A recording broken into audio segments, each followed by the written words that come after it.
사도신경 하심으로 신앙 고백 드리겠습니다.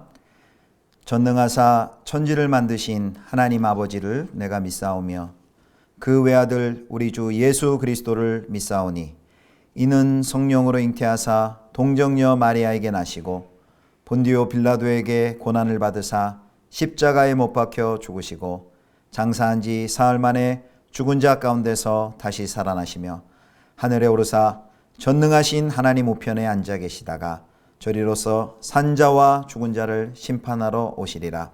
성령을 믿사오며 거룩한 공예와 성도가 서로 교통하는 것과 죄를 사하여 주시는 것과 몸이 다시 사는 것과 영원히 사는 것을 믿사옵나이다. 아멘.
주께서 나의 비방과 수치와 능욕을 아시나이다. 나의 대적자들이 다 주님 앞에 있나이다. 비방이 나의 마음을 상하게 하여 근심이 충만하니 불쌍히 여길 자를 바라나 없고 긍휼히 여길 자를 바라나 찾지 못하였나이다. 그들이 쓸개를 나의 음식물로 주며 목마를 때에는 초를 마시게 하였사오니 그들의 밥상이 올무가 되게 하시며 그들의 평안이 덫이 되게 하소서. 그들의 눈이 어두워 보지 못하게 하시며 그들의 허리가 항상 떨리게 하소서. 주의 분노를 그들의 위에 부으시며 주의 맹렬하신 노가 그들에게 미치게 하소서. 그들의 거처가 황폐하게 하시며 그들의 장막에 사는 자가 없게 하소서. 무릇 그들이 주께서 치신 자를 핍박하며 주께서 상하게 하신 자의 슬픔을 말하였사오니 그들의 죄악에 죄악을 더하사 주의 공의에 들어오지 못하게 하소서. 그들을 생명책에서 지우사 의인들과 함께 기록되지 말게 하소서. 오직 나는 가난하고 슬프오니 하나님이여 주의 구원으로 나를 높이소서. 내가 노래로 하나님의 이름을 찬송하며 감사함으로 하나님을 위대하시다 하리니 이것이 소 곧 뿔과 굽이 있는 황소를 드림보다 여호와를 더욱 기쁘시게 함이 될 것이라. 곤고한 자가 이를 보고 기뻐하나니 하나님을 찾는 너희들아 너희 마음을 소생하게 할지어다. 여호와는 궁핍한 자의 소리를 들으시며 자기로 말미암아 갇힌 자를 멸시하지 아니하시나니 천지가 그를 찬송할 것이요 바다와 그 중에 모든 생물도 그리할지로다. 하나님이 시온을 구원하시고 유다 성읍들을 건설하시리니 무리가 거기에 살며 소유를 삼으리로다. 그의 종들의 후손이 또한 이를 상속하고 그의 이름을 사랑하는 자가 그 중에 살리로다. 성도 여러분, 좋은 아침입니다. 오늘도 하나님의 은혜와 평강이 가득히 넘치기를 축복합니다. 오늘 본문은 시편 69편 19절에서 36절까지 말씀입니다. 어제에 이어서 시편 69편의 후반부를 살펴보도록 하겠습니다. 절망의 소랑에서 부르는 노래라는 제목으로 함께 묵상하겠습니다. 오늘 본문은요, 크게 세 단락으로 나눠볼 수 있습니다. 첫 번째가 69편 19절부터 이제 21절까지의 사람들의 비난과 모욕을 호소하는 장면입니다. 먼저 19절 말씀 보겠습니다.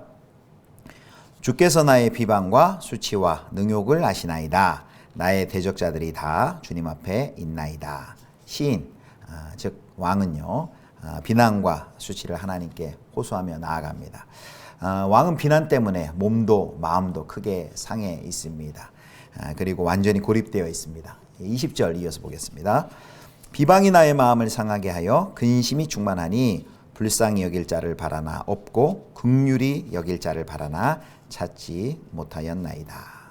그리고 이어서 21절에 보면요, 원수들이 쓸개와 초를 통해 시인의 슬픔과 외로움을 가중시키는 것을 볼 수 있습니다. 21절입니다. 그들이 쓸개를 나의 음식물로 주며 목마를 때에는 초를 마시게 하였사오니. 여기 쓸개는 독성 있는 식물입니다. 그런데 그 원수들이 그것을 음식에 넣은 것이죠. 또 초는 구토를 유발하는 아주 저렴한 식초입니다. 위로와 공감은 해주지 못할 망정 먹지 못할 먹거리와 그리고 고통스러운 음료를 제공하는 아주 악랄한 모습을 보여주고 있습니다.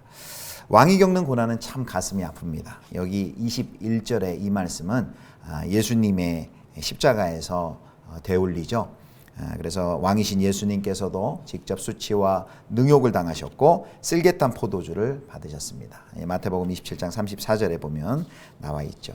고난당하실 때 예수님께서도 완전히 철저하게 혼자 하셨습니다.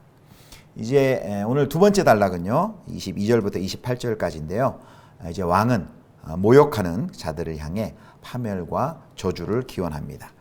자, 22절과 23절을 같이 보겠습니다. 왕은 하나님의 정의로운 심판을 실행해 주시기를 이제 탄원하는데요. 22절, 그들의 밥상이 올무가 되게 하시며 그들의 평안이 덫이 되게 하소서. 23절, 그들의 눈이 어두워 보지 못하게 하시며 그들의 허리가 항상 떨리게 하소서. 아멘. 여기 밥상이 올무가 되게 한다는 것은 그 일상의 평안, 그것이 치명적인 덫이 되게 해달라는 것이고요. 그리고 23절에 보면 눈이 어두워서 보지 못하게 해달라, 이런 표현이 있는데, 고대 근동세계에서 원수들이 눈이 멀게 해달라는 것은 빈번한 기도였습니다. 또 여기 허리가 항상 떨리게 하소서 했는데, 허리는 모든 힘과 활력의 원천이죠. 지속적으로 떨리거나 약해지는 것은 매우 고통스러운 일들인데, 그의 대적들을, 원수들을 향해 이런 심판을 행해 주시기를 탄원합니다. 그래서 22절과 23절의 말씀은 그 로마서 11장 9절과 10절에서 인용되어서 완악한 이스라엘에게 적용이 되었습니다. 로마서 11장 9절과 10절입니다. 또 다윗이 이르되 그들의 밥상이 올무와 덕과 거치는 것과 봉이 되게 하시옵고 그들의 눈은 흐려 보지 못하고 그들의 등은 항상 굽게 하옵소서 하였느니라. 왕은 당신의 저주를 그들을 위해 쏟으시라고, 당신의 맹렬한 분노가 그들에게 미치게 해달라고 간구를 합니다. 계속해서 24절입니다. 주의 분노를 그들의 위에 부으시며 주의 맹렬하신 노가 그들에게 미치게 하소서. 25절입니다. 그들의 거처가 황폐하게 하시며 그들의 장막에 사는 자가 없게 하소서. 철저한 외로움과 소외, 왕이 당한 그대로 그들도 철저한 외로움과 소외를 겪게 해달라고 간구합니다. 그리고 이제 마지막 요청이 아주 결정적입니다. 시인은 마지막 요청을 이렇게 합니다. 28절입니다. 생명책에서 지워달라고 하는데요. 28절, 그들을 생명책에서 지우사 의인들과 함께 기록되지 말게 하소서. 어떻습니까, 성도 여러분? 지금 두 번째 단락에서 이 시인 다윗 왕이 한 그 기도가 너무 거칠고 잔인해 보이지 않습니까? 그런데요, 이 기도는 단순히 개인적인 감정에 따른 복수심 때문에 하는 것이 아니고 원수들의 죄와 악행에 대한 하나님의 공의의 심판을 요청하고 있는 것입니다. 이제 마지막 단락인데요. 29절부터 마지막 36절까지입니다. 구원의 요청과 찬양이 나와 있습니다. 이제 마지막 단락에서는 분위기가 확 바뀝니다. 그동안은 탄식과 슬픔이었는데요. 이제 기쁨에 찬 감사와 찬양으로 음조가 극적으로 바뀝니다. 이제 시인은, 왕은 구원을 베푸실 하나님을 찬양합니다. 29절과 30절입니다. 오직 나는 가난하고 슬프오니 하나님이여 주의 구원으로 나를 높이소서. 내가 노래로 하나님의 이름을 찬송하며 감사함으로 하나님을 광대하시다 하리니. 아멘. 여기 가난하고 슬프오니, 가난하다는 것은 단순히 경제적인 것만 언급하는 것이 아니고요. 그런 비참한 상태를 표합니다. 여전히 왕은 비참한 가운데 있습니다. 그런데 왕은 기도가 응답되기를 바라면서 찬양을 합니다. 찬양하며 감사함으로 하나님께 나아갈 것을 결단합니다. 그러면서 31절에 고백을 합니다. 31절입니다. 이것이 소 곧 뿔과 굽이 있는 황소를 드림보다 여호와를 더욱 기쁘시게 함이 될 것이라. 황소보다 감사의 노래를 내가 드릴 것이다. 이렇게 고백하고 있습니다. 시편 69편이 총 36절인데요. 그 중에서 28절이나 탄식에 관한 내용들로 가득 차 있습니다. 그러한 깊은 순환 중에서도 하나님께 찬송하고 노래하는 그 일이 희생 제물을 드리는 제사 드리는 것보다 더 귀하다, 더 중요하다라는 것을 고백합니다. 왕의 놀라운 신앙의 고백입니다. 이 다윗 왕의 이 찬양을 수렁해서 노래를 또 찬양을 하겠다는 그 결단을 우리가 봅니다. 우리는 찬양이 생이 문제가 해결이 되고 모든 것이 잘 풀리고 모든 것이 내 뜻대로 진행될 때만 하나님 은혜에 감사하며 찬양하는 것은 아니죠. 오히려 고난 중에서 노래하고 핍박 중에서 찬송할 수 있는 것이 바로 우리 그리스도인들의 삶입니다. 사도행전에서도 보면 바울과 실라가 감옥에서 고문당하고 또 핍박 가운데 있지만 그들이 함께 찬양하고 기도하는 것을 볼 수 있습니다. 고난이 클수록 우리의 기도와 찬송도 더욱 깊어지기를 우리가 소망했으면 좋겠습니다. 우리 그래서 어렵고 힘들 때 너 근심 걱정 말아라 주 너를 지키리. 오 신실하신 주 내 아버지여, 선한 목자 되신 주 우리 주 항상 나를 인도하시고, 이런 찬양들 하나님께 드릴 수 있으면 참 좋겠습니다. 32절 말씀 보겠습니다. 곤고한 자가 이를 보고 기뻐하나니 하나님을 찾는 너희들아 너희 마음을 소생하게 할지어다. 시편 69편 말씀은요, 왕의 깊은 고난에서 시작하는데 마지막은 왕의 백성의 기쁨으로 끝을 맺습니다. 왜 왕의 백성들이 이렇게 기뻐합니까? 그것은 왕의 구원 때문입니다. 왕이 자신의 구원을 확신하며 믿음으로 기뻐하듯이 하나님을 찾는 백성들은 우리 왕에게 나타난 일을 보고 32절 말씀처럼 보고 기뻐할 것입니다. 그래서 하나님께서는 고난받는 왕을 구원하심으로 33절을 보증하셨습니다. 33절입니다. 여호와는 궁핍한 자의 소리를 들으시며 자기로 말미암아 갇힌 자를 멸시하지 아니하시니.